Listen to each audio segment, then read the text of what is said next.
各位網友大家好，望族流原籍，家貧走四方，呢個係斯內庵嘅名句。自從 Covid-19 到而家，喺街上係好少機會撞到嗰啲結婚嗰啲車啊，證明呢，就而家嗰個結婚率跌得好犀利，結婚率下降，生育率下降。咁喺我角度嚟講呢，我覺得係證明啲人嘅思想係進步咗，識得有責任心，識得尊重生命，個價值觀已經係改變咗，唔再好似100幾十年前咁啊！啲人唔理你唔諗咁多嘢嘅，照結婚。依家啲00後、90後佢哋普遍細細個俾啲不懂得教育嘅屋企縱壞晒。學校嗰啲填鴨式、應試式教育更加就唔會教你點樣去做人。可以講依家佢哋呢代人普遍嗰個人品質素都唔係咁高。男人有男人嘅問題，女人有女人嘅問題。佢哋要揾一個真係會對你好嘅，無論貧窮疾病都不離不棄嘅伴侶係真係好難嘅，好難揾到一個合格嘅。咁所以點解講有時佢哋寧願唔結婚呢？從另一個角度講，係佢哋識得咗寧缺勿濫，真係有機會俾你撞到一個人品好嘅，又啱 key 嘅，又要過老豆老母嗰關，係雙方嘅老豆老母啊。換句話嚟講，唔單止係一個伴侶佢嘅人品係有要求，仲要係佢嘅父母亦都係要有一定嘅要求。始終我哋中國人嘅社會呢，同啲鬼佬個文化係差異好大嘅。佢哋18歲自己獨立佢哋有自己嘅一個家庭，但係我哋中國人唔係嘅。我哋中國人呢，結咗婚呢，係兩個大家庭之間嘅問題，所以搞唔好真係好煩嘅呢啲問題。你夾硬咁但求就手揾一個呢，就只會製造未來嘅悲劇。你冇細路仔都好你兩個離婚就各自冇拖冇欠咁算數啦。有細路仔就真係最唔好啦。所以咁多嘅條件嘅制約之下，咁依家啲後生仔咪寧願選擇唔結婚咯。嗱，我咁樣教仔嘅，所有未經過同居就結婚都係一種賭博，太多嘢你哋不了解熱戀嘅時候好多嘢都係扮出嚟嘅，都係偽裝出嚟嘅。好似一個三行佬咁，平時恤衫牛仔褲粗粗魯魯咁，溝條女有拖拍啦，着翻套老西出去咁，嗰個唔係自己嚟噶嘛，嗰個係你戴咗面具偽裝出嚟、包裝出嚟嘅。雙方都會將自己最靚最好嘅嗰一面表現出嚟，隱藏晒啲缺點只有同居嘅時候先可以將呢啲包裝紙拆晒佢。你又有口臭嘅，我有鼻鼾聲嘅，咁你睇下大家接唔接受到咯。你又唔識煮飯嘅，我唔識洗衫嘅，咪睇下大家夾唔夾得到咯。呢啲事全部都要喺結婚之前要了解得清清楚楚。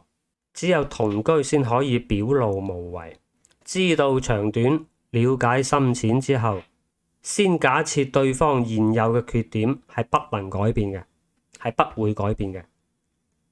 你就問下自己，能唔能夠一世咁接受同包容對方現有嘅缺點？千祈唔好諗住結咗婚之後慢慢改變，錯嘅。萬一佢改唔到咁點你咬你接受到咪 pass 咯，接受唔到嘅就唔好勉強落去。同埋就去下旅行啦，兩個人去下一啲長途嘅旅行。旅行之中會發生好多不確定嘅事情，例如話飛機嘅 delay 啦，天氣嘅突然間變化啦，或者係有時無啦啦去到異地俾啲小商販欺騙通過呢啲咁嘅小事呢，你可以觀察到對方嘅情緒問題。佢會唔會係嗰啲一遇到逆境、一遇到唔順心嘅事就釋放負能量怨天尤人又或者有嚴重嘅公主病啊，咁就好麻煩啦。如果係咁嘅話咧，呢啲人咧就唔好一齊啦。抑或係佢會鼓勵啊、包容啊、充滿樂觀啊、豁達開朗啊，咁啊嫁得過啦呢啲人，咁就可以結婚啦。咁就 pass 啦。仲有就可以睇到一個人解決問題能力嘅高低，呢啲都係好重要嘅因素。喺啲小事上咧，女人係可以小氣嘅，詐嬌啊嗰啲嘢係冇問題嘅。男人就唔得，男人係一定要有紳士風度。如果冇紳士風度咧，譬如話見你攞住啲行李都唔識得走埋嚟幫下你啊，咁食飯啊佢有佢食，你有你食，咁佢又唔問你中意食啲乜嘢啊，又唔照顧下你啊，咁啊冇用啦，咁就唔好嫁啦呢啲男人。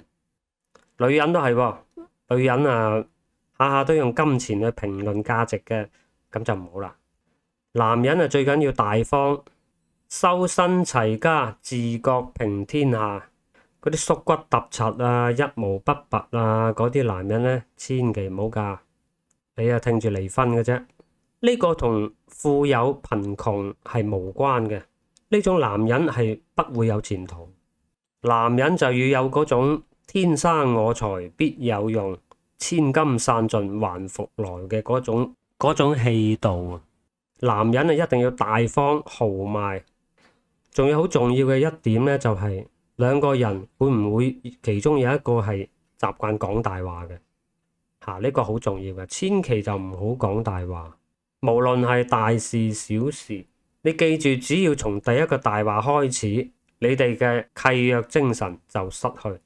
你哋兩個以後面對嘅生活就係嗰種充滿不信任嘅狀態，好多猜忌，咁對大家嘅感情係一啲都唔好。新婚嘅時候熱戀激情，梗係冇問題啦。到老咗嘅時候呢，啲問題就浮出嚟噶咯。所以不講大話呢個係好重要嘅因素。有一個好現實嘅，冇錢就唔好結婚啦。拍拖嘅時候就浪漫激情，咩都唔使諗。拍完拖就各自翻屋企。結咗婚就唔係啦。結咗婚要面對嘅就柴米油鹽、燈油火蠟。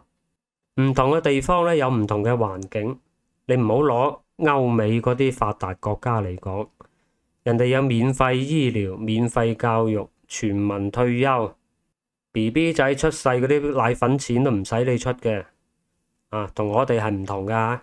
人哋一個月上4日休3日，一日做嗰幾粒鐘，輕輕鬆鬆，冇得比噶，唔好同人比啊！生活喺我哋呢啲咁嘅環境。如果你兩個連個小朋友嘅醫療保險都買唔起嘅，咁你哋就唔好結婚啦。要借錢嚟支付嗰啲天價彩禮、買樓、買車嘅，你亦都唔好結婚。當有一方嘅父母係嗰啲好勢利啊、尖酸刻薄啊、白鴿眼啊、素質低下啊、對你嫌三嫌四啊嗰啲啊，亦唔好結婚啊！你哋係得唔到祝福嘅。依家啲90後、00後咧唔同晒噶啦，個個都起碼都高中畢業、職中畢業，大學生嘅數量比以前就多咗好多啦。所以受教育程度比以前高咗好多。同埋就係佢哋生活喺互聯網發達嘅時代，依家嘅年輕人真係〜喺網絡上喺啲社交平台學到好多普世價值嘅知識同埋思想。依家真係秀才不出門能知天下事嘅。佢哋做事情之前呢，都識得諗下後果噶啦。尤其係經歷咗 COVID-19 3年嘅清零生活之後見到咗好多身邊嗰啲結婚不幸嘅案例發生。好似有啲夫妻供住樓養住個細路仔，跟住失業變老奶，層樓斷供，個細路仔病埋，冇錢睇病，呢啲咁嘅困境，將自己困喺呢啲咁嘅死局裏邊，跟住個細路仔病咗，又冇錢睇病咁，辛辛苦苦走去跑外賣揾到少少錢，扣除啲生活費就啱啱夠買國產奶粉。進口奶粉買唔起，咁點辦啊？焗住個僆仔又要食國產奶粉。哦，萬一有啲咩問題嘅，咁你兩個又陷入無盡嘅嗰種自責嘅痛苦入邊。以前嗰啲50後、60後嗰代人呢，由於佢哋嘅教育程度低，又冇互聯網，根本冇人會教佢哋如何去珍惜生命啊、尊重生命啊、責任心啊嗰啲咁嘅知識。最叻就係一句天生天養，生得出嚟就養得大噶啦，咁極不負責任嘅説話。以前佢哋嗰啲人個個都生最少都4、5個噶啦，9個、10個嗰啲都唔知幾多。基本上好多家庭咧都有一個係夭折養唔大嘅，咁佢哋嗰陣都唔 care 噶啦，習慣咗嘅。哦，死咗個咪生多個咯，得啦，生多幾個，梗有幾個養得大噶，咁呢個咪冇問題。佢哋唔覺得有問題嘅嗰陣，但係依家嘅後生仔就唔同噶啦，改變晒噶。佢哋識得去諗嗰啲人生觀嘅問題嘅。唉，我自己一個人過就算啦，揾幾多就使幾多，唔使咁多額外嘅家庭開支，瀟瀟灑灑。依家好多後生仔就係已經怕咗，所以佢哋對結婚嗰種慾望係極度低下。OK，多謝大家收睇，拜拜。